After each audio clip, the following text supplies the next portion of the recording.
لا ګاونډیو هیوادونو سره د سرحدي نښو د بیا رغونې لپاره هڅې کیږي. سلامونه ستړي مشه، وخت مو په خیر. پام وکړئ د یاران ټي وي یوټیوب چینل څخه د نن ورځې تازه او مهمه خبرونو ته. د افغانستان د سرحدونو قومونو او قبایلو چارو وزارت له هغو هیوادونو سره د سرحدي نښانونو د بیا رغونې لپاره لا هڅو خبر ورکوي چې افغانستان ورسره رسمي پولې لري.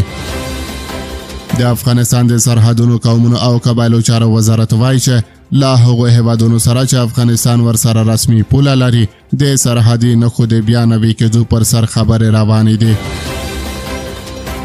د دغه وزارت وایاند وایي که څه هم دغه پروسه حساسه او وخت نیونکې ده، خو وزارت او همکار ادارې ژمنې دي چې د صفري نقطو د دقیق تثبیت او د خاورې د بشپړتیا د خوندي کولو لپاره دا چاره عملي کړي. د افغانستان د سرحدونو قومونو او قبایلو چارو وزارت ویان تسلیم الله حقانی په دې اړه وایي موږ له خپلو همکارو ادارو سره په ګډه هڅه کوو چې د هیواد سرحدونه وساتو، صفري نقطې دقیقې وټاکو او هغه سرغړونې چې د صفري نقطو په ځینو برخو کې شوي دي وڅېړو. ښاغلی حقانی زیاتوي چې د اسلامي امارت لخوا د هغو افغانانو د ستونزو د حل لپاره بودیجه ځانګړې شوې ده چې له پاکستان سره د فرضي کرښې په اوږدو کې اوسیږي.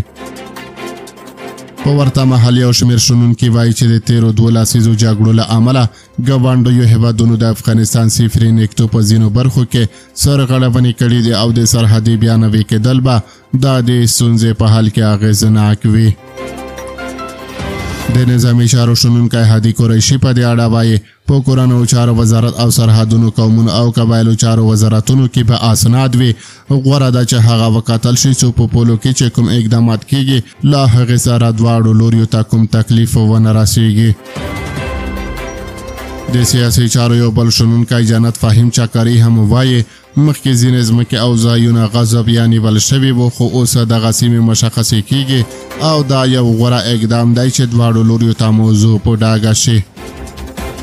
افغانستان له شپږو هیوادونو سره پوله لري چې له ډلې له ایران، ترکمنستان، ازبکستان، تاجکستان او چین سره رسمي سرحدونه لري، خو له پاکستان سره د ډیورنډ فرضي کرښې پر سر له لسیزو راهیسې لانجې روانې دي او افغانان دغه کرښه د رسمي کرښې په توګه نه مني.